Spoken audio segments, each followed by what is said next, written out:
예, 아멘 주 예수여 오시옵소서 라는 제목으로 요한계시록의 마지막 말씀을 우리 나누도록 하겠습니다.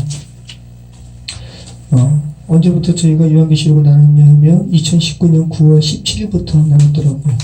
그래서 오늘 57번째인데 그러니까 1년하고 52주가 1년이니까 원래대로 하면 1년하고 한 달 정도 더 하면 이제 마치는 말씀인데 코로나로 인해서 한 4개월 정도 더 이렇게 연장이 되었습니다.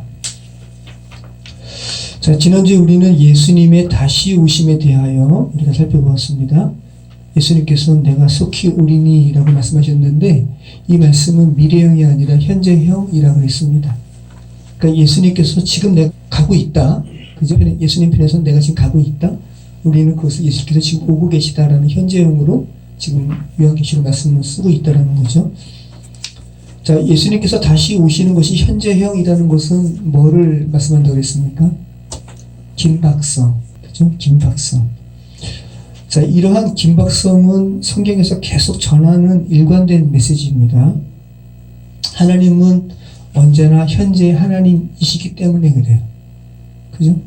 그러니까 우리가 그 하나님의 현재성에 살고 있기 때문에 죄 가운데 있으면 당연히 현재 하나님이신데 긴박함을 우리가 느낄 수밖에 없는 거죠. 그대로 있으면 우리 멸망당하는구나. 하나님은 언제나 현재 하나님이시고 죄된 인간은 바로 지금 하나님을 경험하고 그분의 임재를 고백해야 합니다. 그래서 과거에 저 하나님께 깊게 나아갔어요 라는 말이든지 아니면 나중에 예수님 잘 믿을게요 라는 말은 정말 영혼 없는 말입니다. 그죠? 그리고 정말 허공을 치는 말입니다. 전혀 알맹이가 없는 말입니다. 예수님께서 지금 내가 가고 있다라는 이 현재형의 메시지를 죄된 세상에 던지시는 이유는 뭐예요? 너희 준비하라. 그죠? 그대로 있다 멸망당하지 말고 창조주이시고 또 동시에 심판주이신 예수 그리스도를 만날 준비를 하여라 라는 말씀인 것이죠. 믿지 않는 자들에게는 경고의 말씀이고 또 동시에 믿는 자들에게는 소망을 주시는 이 하나님의 말씀은 예수님의 말씀은 정말 은혜의 말씀입니다. 믿지 않는 자들에게도 경고를 주신다는 거죠. 저는 이렇게 격투기 전 잘 모르지만 우리 박정호 선생님이 뭐 태권도 몇 단이에요? 3단이에요? 네. 제가 듣기로 격투 스포츠에서 눈으로 보지 않는 상태에서 이렇게 펀치를 허용하면 충격이 눈으로 보고 맞는 펀치랑은 다르대요. 격투 스포츠에서 이렇게 실신하는 경우가 많이 있는데 그 보지 않고 맞아서 그렇답니다. 네. 근데 여러분 하나님께서 지금 이렇게 경고 말씀 주시잖아요. 근데 모든 사람들이 지금 성경책이 지금 계속 오랜 역사상에 계속 베스트셀러고 스마트폰으로도 있고 이 경고의 말씀이 모든 사람들에게 지금 전해졌어요. 근데 결국은 믿지 않고 멸망당하는 이들은 보지 않고 펀치를 허용해서 실신당한 거랑 똑같은 거예요. 성경에서 계속 말하는 너희가 귀는 있으나 정말 듣지 못하고 너희가 입은 있는데 너희 입에서 나오는 말은 생명을 전하는 말과는 전혀 관계없는 정말 어떠한 의미에서는 벙어리 같은 그러한 삶이 죄된 세상 속에서 거하는 사람들의 삶인 것이죠. 그리고 성경은 이런 자들을 향해서 죽은 자들, 저와 여러분이 죽은 자들이었습니다. 자, 지난주 말씀에 또 중요한 말씀이 있었습니다. 계시록이 끝나는 부분까지 인간의 자유의지에 대하여 말씀하고 있다는 겁니다. 내가 지금 가고 있다. 그런데 너희들 중에 의를 행하는 자들은 그대로 의를 행하고 불의한 일을 행하는 자들은 계속 불의한 일을 행해라 라는 말은 그죠? 창세기 3장 이래로 계속 성경에서 제시되었던 인간의 자유의지에 대해서 성경을 마치는 말씀까지 계속해서 말하고 있다라는 거. 책임이 하나님께 돌릴 수 없다는 거예요. 책임을 너희가 스스로 멸망하는 거야 라는 거죠. 하나님께서는 그분의 법을 어기는 것 자체가 죽음이라고 말씀하셨음에도 불순종해서 결국 죽음에 처하게 되고, 또 그런 그들을 하나님께서 불쌍히 여기셔서 십자가 은혜로 구원하셨습니다. 그죠? 이제 소생케 되는 약까지 처방해 주신 거예요. 예수 그리스도께서 죄 자체가 되셔서 백신이 되셔서 인간에게 그 처방해 주셨는데, 하나님께서 허락하신 이 백신은 인간이 만든 백신, 불안정한 백신과는 다르죠.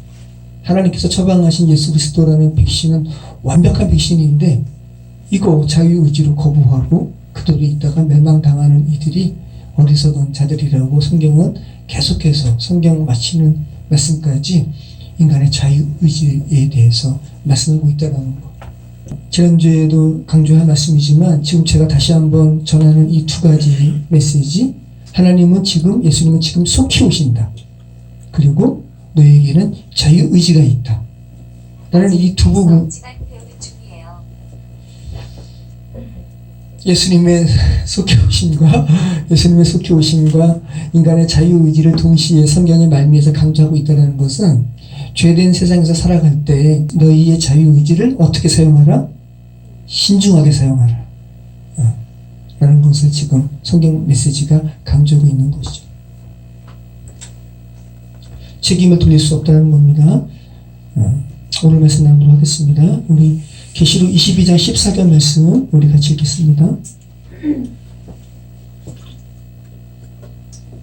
자기 두루마기를 빠는 자들은 복이 있으니 이는 그들이 생명나무에 나아가며 문들을 통하여 성에 들어갈 권세를 받으려 함이로다. 네, 생명나무에 나아가고 거룩한 성에 들어가는 권세를 받을 수 있는 복에 대해서 말씀하고 있습니다. 그게 뭐라는 거예요? 두루마기를, 자기 옷이죠. 자기 옷을 빠는 자들은 복이 있다. 자, 뭐에 빨아요? 그렇죠. 예수 그리스도의 피, 보혈에 빠는 겁니다. 네. 자, 계시록 7장 10절에 말씀하고 있었습니다. 우리 한번 읽어볼까요? 계시록 7장 10절, 10절부터 14절 말씀. 22장 14절에는 뭐에 빠는지 안 나왔지만 이미 말씀하고 있었어요. 그러니까 지금 연속적으로 계시록 그 초대교회 당시에서 이 계시록 말씀을 강단에서 선포하는, 누가 읽는 것을 듣는 사람들은 이미 7장 10절에서 뭐에 빠는지를 말씀하고 있었기 때문에 22장 14절 말씀 들을 때 보혈에 빠는 거지라는 것을 알고 있다는 거죠. 같이 읽겠습니다. 큰 소리로 외쳐 이르되 구원하심이 보좌에 앉으신 우리 하나님과 어린 양에게 있도다 하니, 모든 천사가 보좌와 장로들과 내 생물의 주위에 서 있다가 보좌 앞에 엎드려 얼굴을 들고 하나님께 경배하여 이르되 아멘. 찬송과 영광과 지혜와 감사와 존귀와 권능과 힘이 우리 하나님께 세세토록 있을지어다. 아멘 하더라. 장로 중 하나가 응답하여 나에게 이르되 이 흰옷 입은 자들이 누구며 또 어디서 왔느냐? 내가 말하기를 내 주여 당신이 아시나이다 하니, 그가 나에게 이르되 이는 큰 환난에서 나오는 자들인데 어린 양의 피에 그 옷을 씻어 희게 하이느니라. 아멘. 네. 피에 옷을 빠는데 옷이 휘어지는 것은 물리적으로는 맞지 않는 말이잖아요. 그죠? 네. 엄청난 메시지죠. 보혈의 피에 자기의 더러운 옷 빠는 자들, 그들이 거룩한 성 예루살렘 성에 들어가는 복을 얻게 된다. 라고 말씀하고 있습니다. 자, 계시록 22장 14절, 옷을 빠는 것과 두루마기를 빠는 것과 두루마기를 어린 양의 피에 빠는 것과 생명나무에 나아가고 거룩한 성에 들어갈 권세와 연결시키고 있습니다. 그러니까 생명나무, 또 거룩한 성의 입성과 어린 양의 보혈과 연결시키고 있다는 거예요. 생명나무의 실과를 먹은 자들, 또 거룩한 성 예루살렘 성에 들어가는 자들은 이제 하나님과의 분리를 극복한 자들이죠. 예수 그리스도의 보혈로 말미암아 자기 안에서가 아니라 예수님께서 허락하신 그 보혈에 자기 옷을 빠는 것. 그래서 구원은 철저히 자기 안에서 나오는 것이 아니라 자기 밖에서 오는 것임을 다시 한번 요한계시록 마지막 말씀을 분명히 하고 있습니다. 계속 세상 도덕과 경전에서 말하고 있는 것과 정말 다르다라는 거. 자, 계시록은 특별히 7이라는 수가 강조됐다 그랬죠. 우리가 벌써 57번째 나누면서 7이라는 수 너무 많이 들었어요. 그런데 이 복마저도 제가 초기에 말씀드렸고 중간에 또만 말씀드렸는데 다시 한번 강조합니다. 이 복 마카리우스마저도 요한계시록에 7번 나오는 거예요. 그래서 정말 성경이 말하는 복이 뭔지 너희 자꾸만 세상에서 너희 기독교인이라 하지만 세상 사람이 추구하는 복과 전혀 다르지 않는 복을 추구하는 너희 기독교인들아, 다시 한번 말한다. 하나님이 말씀하시는 복은 세상이 말하는 복과는 다르다. 재물 많은 것을 복이라 하지 아니하시고 성경은 또 오래 사는 것을 복이라 하지 아니하시고 건강한 것을 복이라 하지 아니하시고 권력을 누리는 것을 복이라 하지 아니하십니다. 요한계시록에 나오는 7개의 복은 다시 한번 찾아보시죠. 첫 번째는 요한계시록에서 말하는 복은 하나님의 말씀을 듣고 지키는 자, 붙드는 자를 복이 있는 자라 말씀하십니다. 계시록 1장 3절 한번 읽어보시죠. 계시록 1장 3절 첫 번째 요한계시록에 나오는 마카리우스 복입니다. 같이 읽겠습니다. 이 예언의 말씀을 읽는 자와 듣는 자와 그 가운데 기록한 것을 지키는 자는 복이 있나니 때가 가까움이라. 여러분 지금 요한계시록의 말씀을 지금 읽네요. 또 듣네요. 그죠? 그리고 이제 그 지키려고 하시죠. 여러분은 지금 요한계시록의 첫 번째 나오는 마카리우스에 지금 참여하셨습니다. 두 번째 복은요, 주 안에서 죽는 자. 물리적인 순교뿐만 아니라 복음의 의미로 그리스도와 함께 죽은 자. 갈라디아서 2장 20절 말씀에 2절 말씀이 이루어진 자 복이 있다 말씀하십니다. 자, 계시록 14장 13절에 한번 읽어볼게요. 계시록 14장 13절 두 번째 마카리우스입니다. 재현이도 쳐다봐. 계시록 14장 13절 같이 읽겠습니다. 또 내가 들으니 하늘에서 음성이 나서 이르되 기록하라. 지금 이후로 주 안에서 죽는 자들은 복이 있도다 하시매 성경이 이르시되 그러하다. 그들이 수고를 그치고 쉬리니 이는 그들의 행한 일이 따름이라 하시더라. 자, 여러분 지금 두 번째 복에 지금 참여하셨는지, 정말 그리스도와 함께 죽었는지 한번 스스로를 한번 돌이켜보시기 바랍니다. 세 번째는 깨어서 자기 옷을 지키는 자. 이것은 자기 옷이 아니죠. 예수께서 허락하신 예복을 지키는 자. 그죠? 자, 계시록 16장 15절. 계시록 16장 15절 우리 같이 읽겠습니다. 보라, 내가 도둑같이 오리니 누구든지 깨어 자기 옷을 지켜 벌거벗고 다니지 아니하며 자기의 부끄러움을 보이지 아니하는 자는 복이 있도다. 네. 인간이 스스로 가리는 옷은 부끄러움을 가릴 수가 없습니다. 네. 창세기 3장에서 무화과 나무를 제하여 버리시고 가죽 옷을 입히신 것과 똑같죠. 하나님께서 준비하신 옷, 그죠? 이 옷을 빼앗기지 않으려는 경각심이 있는 자 복이 있다 말씀하십니다. 여러분은 지금 이 복에 참여하셨는지 또 한번 보시기 바랍니다. 네 번째는 어린 양의 혼인잔치에 참여한 자가 복이 있다 말씀하십니다. 계시록 19장 9절 같이 읽겠습니다. 천사가 내게 말하기를 기록하라. 어린 양의 혼인잔치에 청함을 받은 자들은 복이 있도다 하고 또 내게 말하되 이것은 하나님의 참되신 말씀이라 하기로. 네. 자, 혼인잔치에 참여한 자 복이 있다. 초청된 자 복이 있다. 근데 이 예복을 끝까지 지켜야 되죠. 네. 아까 말씀과도 같이 연계해서 여러분이 생각하시면 좋습니다. 자, 다섯 번째는 첫째 부활에 참여한 자입니다. 첫째 부활에 참여한 자는 아까 그죠? 그리스도와 함께 죽은 자는 복이 있다. 이것과 연결되죠. 그리스도와 함께 죽었기 때문에 첫째 부활에 참여하는 거죠. 자, 계시록 20장 6절 계시록 20장 6절 같이 읽겠습니다. 이 첫째 부활에 참여하는 자들은 복이 있고 거룩하도다. 둘째 사망이 그들을 다스리는 권세가 없고 도리어 그들이 하나님과 그리스도의 제사장이 되어 천년 동안 그리스도와 더불어 왕노를 하리라. 네. 이 5번째 복에 여러분이 참여하셨는지 또 생각해 보시기 바랍니다. 6번째는 하나님의 말씀을 지키는 자. 자, 계시록 22장 7절. 지난주에 우리가 살펴본 말씀이죠. 자, 같이 읽겠습니다. 보라, 내가 속히 오리니 이 두루마리의 예언의 말씀을 지키는 자는 복이 있으리라 하더라. 그리고 이제 오늘 7번째 복이에요. 두루마기를 빠는 자.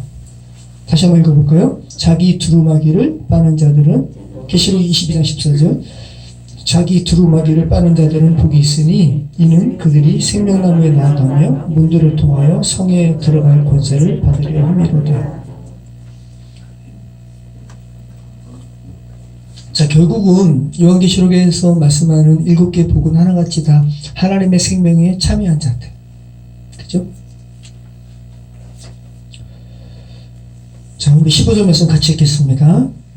개들과 점술가들과 음행하는 자들과 살인자들과 우상 숭배자들과 및 거짓말을 좋아하며 지어내는 자는 다 성 밖에 있으리라.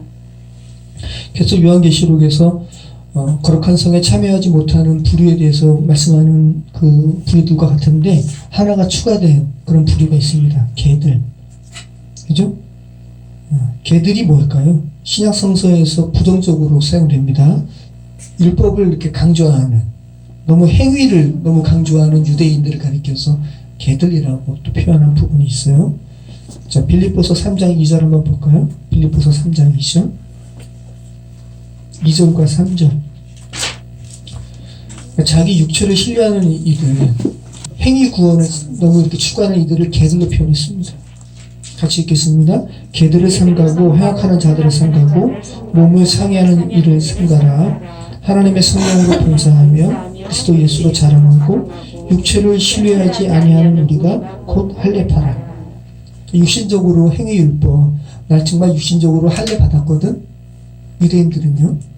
그러면서 근데 정말 로마서에도 말씀하시잖아요. 정말 할례자는 심령으로 할례 받은 자가 정말 할례자다 라고 말하고 있죠. 이 개들로 표현하고 있는 거예요. 자, 그리고 이 개들, 점술가들, 음행하는 자들, 살인자들, 우상 숭배자들, 거짓말을 좋아하며 지어내는 자들. 자, 계시록 21장 8절의 말씀과 27절 말씀을 다시 한번 강조하는 건데, 계시록 21장 8절 말씀 한번 보시죠. 계시록 21장 8절. 그러나 두려워하는 자들과 믿지 않은 자들과 흉악한 자들과 살인자들과 음행하는 자들과 점술가들과 우상 숭배자들과 거짓말하는 모든 자들은 불과 유황으로 타는 곳에 던져지리니 이것이 둘째 사망이라. 그리고 계시록 21장 27절. 계시록 21장 27절. 계속 강조하는, 똑같은 거 강조하고 있습니다. 무엇이든지 속된 것이나 가증하는 일 또는 거짓말하는 자는 결코 그리로 들어가지 못하되 오직 어린 양의 생명책에 기록된 자들만 들어가리라. 자, 지난번에 말씀드린 것처럼 우리가 다 이런 자들이었어요. 그죠? 이렇게 가증한 자들이었고 우리가 거짓말하는 자들이었고, 근데 하나님의 은혜를 우리가 초청받았습니다. 그죠? 노아의 방주와 연결시켜서 말씀드렸습니다. 그리고 혼인잔치에 초청받은 거예요. 그 복이 있는 자예요. 그런데 이 행위를 끝까지 버리지 않으면 결국은 거룩한 성에 못 들어갑니다. 성 밖에 있게 됩니다. 그죠? 초청받았다고 완전한 구원까지 다 이루는 건 아니에요. 끝까지 하나님께서 허락하신 예복을 지키는 자. 그러니까 지금 소위 요즘에 계속 동성연애자들, 성경에서 봐봐, 하나님께서 음행자들 다 구원하셔. 방주 이야기하면서 초청받았거든? 이런 부분을 얘기하지만 더 계속 근데 그 부분에서 그 행위에서 떠나지 않으면서도 주님께서 구원하실 것을 기대하는 것은 성경 말씀을 자기 마음대로 남도질하는 거죠. 지난번에 말씀드렸잖아요. 그죠? 하나님의 나라인데 죄된 세상에서 행했던 거짓말하는 자, 음행하는 자, 복술가, 점술가, 이 행위 버리지 않으면서 어떻게 하나님의 나라에 들어갈 수가 있어요? 그럼 그것은 하나님의 나라가 아니죠. 똑같은 세상 나라죠. 그들은 이렇게 얘기해요. 괴들가들, 점술가들, 음행하는 자들 이런 거 문자 그대로의 죄악을 말하는 것이 아니야 라고 말합니다. 그렇게 표피적으로 보지 말라고 이야기하지만 여러분 문자 그대로의 의미도 하나님의 마음에서 벗어난 행위잖아요. 이걸 무슨 추상적으로만 이렇게 생각해가지고 이런 죄들 주께서 다 용서하셔요. 온전히 회개하고 그 행위에서 돌이키면. 근데 계속 그 행위를 그대로 지속하면서 거룩한 성에 못 들어가죠. 자기가 버텨내지 못하죠. 그들의 자유의지를 발휘해서 끝내 거부하면 거룩한 성 예루살렘 성 밖에 있을 수밖에 없습니다. 교회가 아니라는 거죠. 쉽게 얘기해서, 간단히 얘기해서. 자, 16절 말씀 같이 읽겠습니다. 나 예수는 교회들을 위하여 내 사자를 보내어 이것들을 너희에게 증언하게 하였노라. 나는 다윗의 뿌리요 자손이니 곧 광명한 새벽별이라 하시더라. 나 예수께서 나 예수가 말한다라고 자신을 지칭해서 나오는 표현은 이거밖에 없어요. 자, 계시록 22장 6절 말씀 한번 보시죠. 이 똑같은 말씀을 하나님께서 말씀하신 것으로 계시록 22장 6절에서 나오고 있는데 오늘 본문에서는 예수님으로 그 주체자가 바뀌었습니다. 같이 한번 읽어볼게요. 또 그가 내게 말하기를 이 말은 신실하고 참된지라 주 곧 선지자들의 영의 하나님이 그의 종들에게 반드시 속히 되어질 일을 보이시려고 그의 천사를 보내셨도다. 이때는 하나님이 주체자가 하나님이신데 오늘 계시록 22장 16절에서는 그 똑같은 내용을 나 예수는 이라고 이렇게 주어가 이렇게 바뀌고 있죠. 그러니까 뭐를 말씀하고 있는 거예요? 예수님이 하나님이시다. 또 요한계시록에 나오는 성령 포함해서 삼위일체 하나님을 요한계시록도 강조하고 있다는 것을 다시 한번 알게 됩니다. 예수님이 하나님이시다는 것 정말 놀라운 신비입니다. 자, 오늘 이 계시록 22장 16절 말씀은 직역하면 나 예수는 교회 안에서 이것들을 너희에게 증거하기 위해 나의 천사를 보낸다라고 교회 안에서 증거하는 것을 강조하고 있어요. 이 말씀이 교회에게 보내는 것을 예수님께서 지금 강조하고 있다는 거예요. 그러니까 요한계시록 당시에 그리스도를 믿는 신앙으로 말미암아 로마 황제에게 붙잡혀서 여러 가지 환난을 당하는 이들에게는 나 예수는 이라고 예수님께서 친히 주어를 사용하시면서 직접적으로 보내는 이 편지를 읽고 이 편지를 듣고 너무 위로가 되었을 거예요. 여러분이 기독신앙을 어떻게 여기시고 또 이 기독신앙으로 말미암아 어떻게 삶 가운데 살아가시는지 모르겠지만 캄캄한 죄된 세상에서 정말 이 복음을 붙들고 살아가시는 이들이라면 나 예수는 이라고 말씀하시면서 교회에게 전하시는 이 메시지를 듣고 읽고 정말 위로가 되셔야 되는 거죠. 어머니께서 저한테 제가 2등병, 1병 이럴 때 편지를 한 2번 보내셨는데 하나는 없어졌거든요. 근데 하나는 제가 가지고 있어요. 며칠 전에 아이들과 함께 저를 좀 아이들한테 이해시키기 위해서 저희 어머니가 보내주신 편지 같이 읽었는데 편지가 개봉된 상태로 제가 받은 거예요. 그리고 나중에 휴가 가서 저희 어머니께 여쭤봤더니 돈도 보내셨대요. 돈은 못 받았어요. 누가 빼서. 그래도 저는 감사했어요. 그때 어머니 편지는 그대로 제가 읽을 수 있다는 것에 대해서. 어머니 돌아가실 시점에 제가 어머니 육성을 녹음을 하지 못한 게 너무 한스러워요. 어머니 목소리를 머릿속에서는 기억이 나는데 물리적으로 들을 수가 없잖아요. 근데 어머니 편지, 어머니 필체가 있는 편지를 보는 게 정말 너무 위로가 되더라고요. 자, 나 예수는 이라고 하면서 교회에게 위로의 메시지를 보내는 이 나 예수는 이라는 이 문단 자체가 예수님의 친필과 같은 위로의 메시지로 쉽지 않은 시간을 살아가는 기독교인들에게 들려지는 거죠. 자, 나 예수는 교회들을 위하여 내 사자를 보내어 이것들을 너희에게 증언하게 하였노라. 나는 다윗의 뿌리요 자손이니 곧 광명한 새벽별이라 하시더라. 자, 나는 다윗의 뿌리요 자손이니 라는 말씀은 정말 신비로운 말씀이거든요. 뿌리는 뭘 얘기해요? 한번 잘 생각해 보세요. 나는 다윗의 뿌리요 자손이니 라는 말은 이게 물리적으로는 이게 이루어질 수 없는 말이에요. 뿌리는 뭔데요? 근원. 그러니까 다윗보다 먼저 앞선 자, 근원이 되시는 분. 그러면서 또 다윗의 자손이니. 그죠? 이 말은 정말 놀라운 말씀이죠. 그러니까 여기서 말하는 다윗의 자손이라는 말은 구약에서 계속 예언했던 메시아. 이 말씀하고 있는 거죠. 나는 다윗의 근원이기도 해. 그리고 나는 구약에서 예언된 다윗의 자손 메시아야. 라는 것을 지금 말씀하고 있는 거죠. 한마디로 말씀하면 예수님의 신성을 강조한 말입니다. 광명한 새벽별이라는 말씀도, 이 표현도 유대인들이 다윗의 후손으로 오실 메시아를 가리켜서 새벽별이라고 지칭했어요. 민수기 24장 17절 한번 읽어보시죠. 민수기 24장 17절. 내가 그를 보아도 이때 일이 아니며 내가 그를 바라보아도 가까운 일이 아니로다.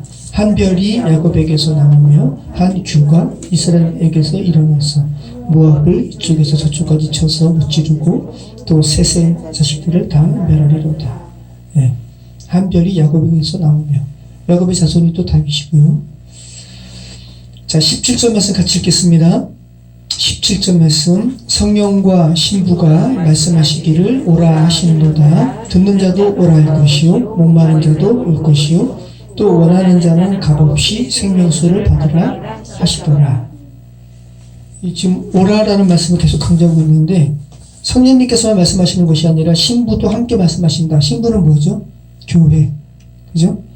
성령과 신부가 함께 말씀하시는 내용이 있는데, 오라 하시는도다. 듣는 자도 오라 할 것이요 목마른 자도 올 것이요. 자, 듣는 자 오라. 그럼 오는 자들은 어떤 자들이에요?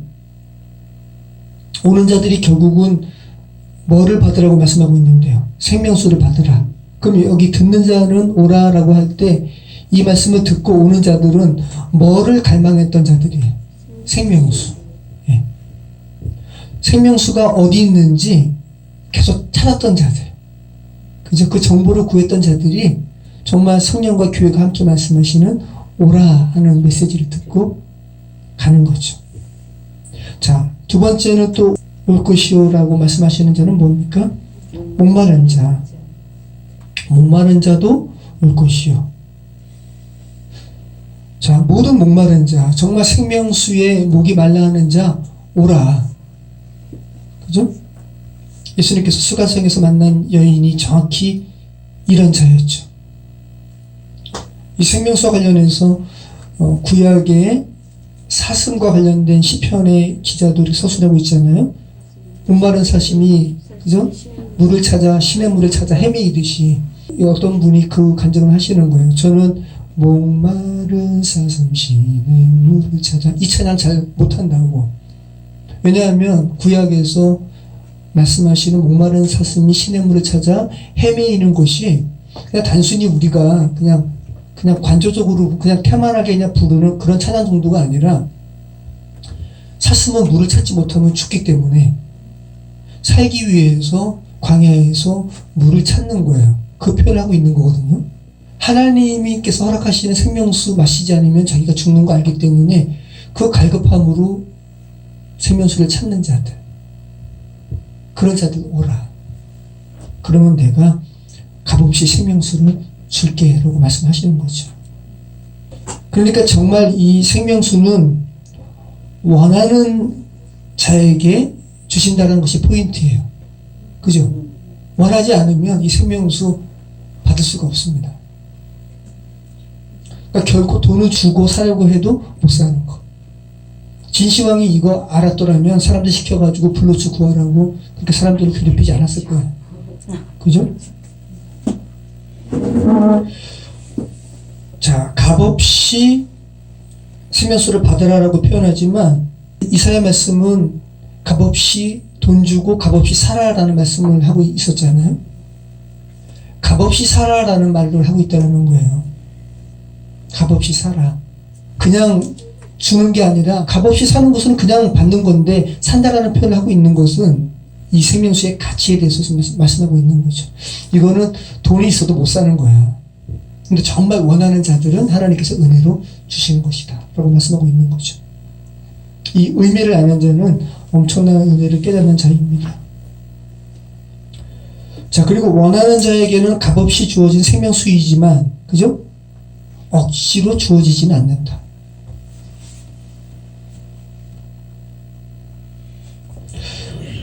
자, 이 초청의 메시지를 지금 교회와 성령이 함께 하고 있다는 것이 놀랍지 않아요? 성령과 신부가 말씀하시기를 오라 하시는도다. 여기서 말씀하시는 성령은 이 계시록 메시지의 영적 주체자이신 삼위일체 하나님의 한 분이시잖아요. 그리고 신부는 이 메시지를 받는, 그죠? 또 수신자이기도 해요.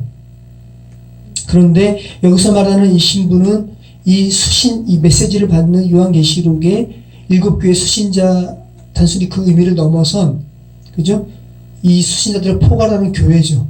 17절 말씀이 말씀하는 바는 정말 교회는 성령이 말씀하시는 것과 똑같은 말을 한다는 것이 포인트예요.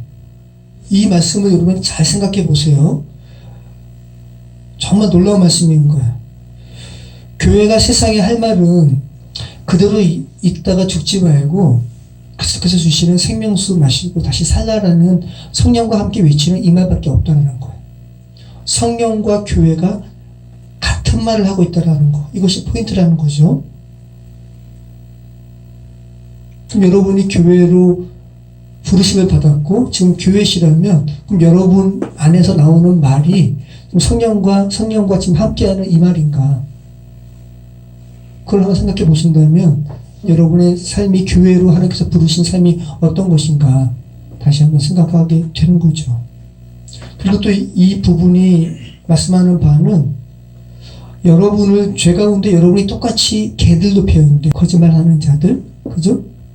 완전히 죽은 자들이었는데 성령과 똑같은 말을 하는 자로 하나님께서 여러분을 살려주시고 격상시키셨다는 것을 말씀하고 있는 거죠. 목마른 자들 오라고 성령과 함께 외치는 모습을 한번 상상해 보세요. 연상해 보십시오. 성령과 여러분이 똑같이 서셔서 목마른 자들 오라라고 외치는 여러분의 모습을 한번 연상해 보시기 바랍니다. 자, 18절 말씀, 19절 말씀 같이 읽겠습니다. 내가 이 두루마리의 예언의 말씀을 듣는 모든 사람에게 증언하노니 만일 누구든지 이것들 외에 더하면 하나님이 이 두루마리에 기록된 재앙들을 그에게 더하실 것이요 만일 누구든지 이 두루마리의 예언의 말씀에서 제하여버리면 하나님이 이 두루마리에 기록된 생명나무와 및 거룩한 성의 참여함을 제하여 버리시리라. 자, 이 말씀은 신명기 4장 2절 또 잠언 30장 5절에 나오는데 제가 읽어드릴게요. 내가 너희에게 명령하는 말을 너희는 가감하지 말고, 그러니까 하나님의 말씀을 가감하지 말라고 구약에서부터 계속 말씀하고 있습니다. 내가 너희에게 내리는 너희 하나님 여호와의 명령을 지키라. 신명기 말씀이에요. 잠언 말씀은 하나님의 말씀을 다 순전하며 하나님은 그를 의지하는 자의 방패시니라. 너는 그의 말씀에 하시겠고 너는 거짓말하는 자가 될까 두려우니라 라는 말씀을 하고 있어요. 자, 계시록 22장 18절에 내가 이 두루마리의 예언의 말씀을 듣는 모든 사람에게 증언한다 라고 할 때 이 내가는 누굴까요? 예수님으로 보는 이들도 있고요. 또 이 환상을 서술한 요한 자신의 경고로 보는 이들도 있습니다. 근데 여러분, 요한 자신의 경고일지라도 그저 자기 환상을 이렇게 기술하며 생각하면서 서신 말미에 이제 경고하는 건데, 요한 자신의 경고일지라도 이 경고는 누구의 경고예요? 예수님의 경고예요. 왜냐하면 요한계시록 말씀을 계속 살펴보면서 이 요한계시록에 기록된 말씀이 신실하고 참되다라고 천사가 계속 증언했고요. 또 예수님께서 증언하셨고, 또 바로 전절에 교회가 함께 증언한다 말씀하고 있잖아요. 그리고 구약의 관련 경고까지 생각하신다면 하나님의 말씀을 가감하지 말라라는 이 요한의 개인적인 서술이라도 이 요한의 개인적인 생각이 아니잖아요. 그죠? 성경 말씀을 그대로 전하는 것이기 때문에 하나님의 경고고 예수님의 경고죠. 결국 예수님께서 하시는 경고죠. 하나님의 말씀을 가감하지 말라. 자, 20절 말씀 같이 읽겠습니다.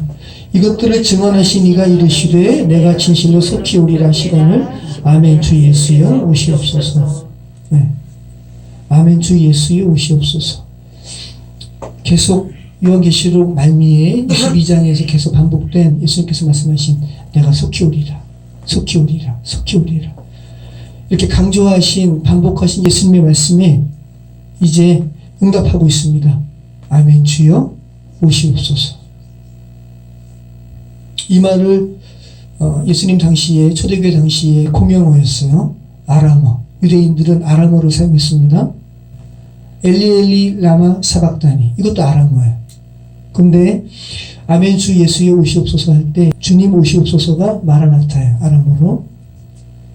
우리 주라는 마라나라는 아람어와 오다라는 뜻의 아타가 서로 합쳐진 말입니다. 마라나타. 고린도 전서에서도 나옵니다. 고린도 전서 16장 22절 만일 누구든지 주를 사랑하지 아니하면 저주를 받을지어다. 우리 주여 오시옵소서. 마라나타. 그리고 초대교회의 예배 의식 가운데서도 이 마라나타가 많이 사용되었어요. 그러니까 초대교회의 예배 가운데 여러분이 초대교인들이 되셔서 마라나타, 이렇게 예수님의 오심에 대해서 앙망하는 그러한 말을 외쳤다라는 거 한번 생각해 보시기 바래요. 그러니까 초대교회 당시에는 모든 교회들이 예수님의 오심, 이 파루시아라고 그럽니다. 예수님의 재림, 이것이 그들의 인생 가운데 실현될 줄 알았던 거예요. 그래서 예수님 정말 오시옵소서, 마라나타, 이렇게 외쳤다라는 거죠. 예수님의 재림에 대한 열망으로 가득한 시대였습니다. 지금도 여러분이 동일한 마음으로 예수님의 오심을 이렇게 고대하신다면 같은 그런 시간을 초월해서 지금 같은 심령으로 주님의 오심을 간구하는 거죠. 마라나타의 뜻은 3개 정도로 이렇게 사용됐는데, 하나는 지금 우리가 읽은 예수님의 재림을 간구하는 주여 오시옵소서. 또 두 번째 의미로 초대교회 당시에 사용되었는데, 예수님께서 사람으로 오신 이 성육신, 인간으로 낮아지심으로 오신 부분에 대해서 고백할 때 마라나타 고백했습니다. 이때는 우리 주님이 오셨다 라는 의미예요. 자, 그 다음에 또 예배 가운데 예수님이 오실 것을 열망하면서 또 마라나타를 외쳤습니다. 우리 주님이 오신다. 마라나타. 자, 우리 주님이 오셨다. 우리 주님이 오신다. 주여 오시옵소서. 다 마라나타. 여러분도 마라나타, 그죠? 지금 그렇게 열망하시죠? 정말 이 죄된 세상은 주님 오셔야 되죠.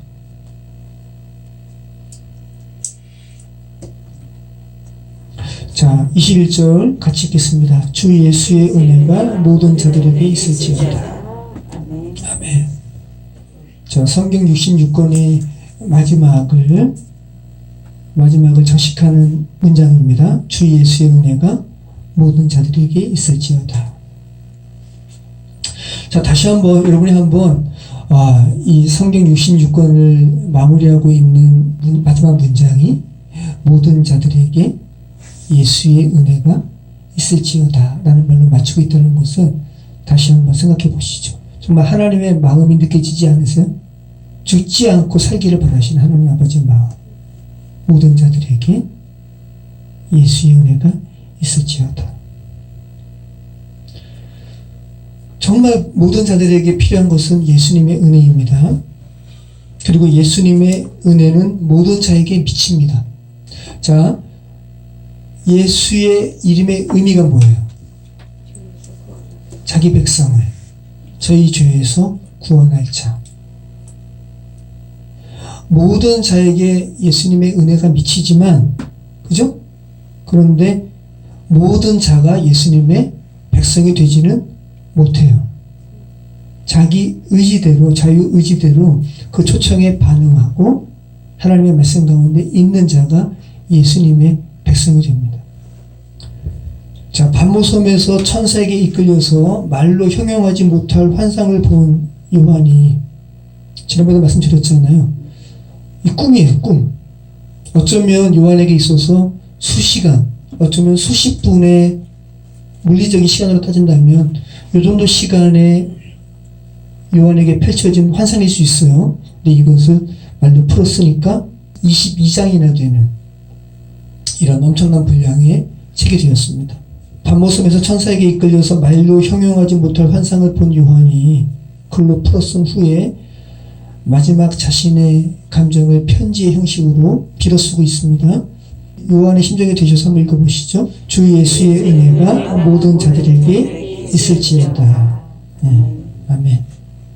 정말 여러분의 가족에게도 여러분의 심령 가운데 예수님의 은혜가 온전히 있기를 축원합니다. 같이 기도하겠습니다. 하나님의 은혜 가운데서 57주 가운데 요한계시록 말씀을 나누게 하심을 감사합니다. 이 모든 인간을 살리시길 원하시는 하나님 아버지의 마음을 계시록 말씀을 통하여 다시 한번 알게 하심을 감사합니다. 초대교회 당시의 성도의 고백처럼 또 요한계시록의 환상을 보고 글로 풀었은 요한처럼 정말 저희가 주님의 다시 오심을 저희가 기다립니다. 주님 속히 오시옵소서. 예수님의 이름으로 기도합니다. 아멘.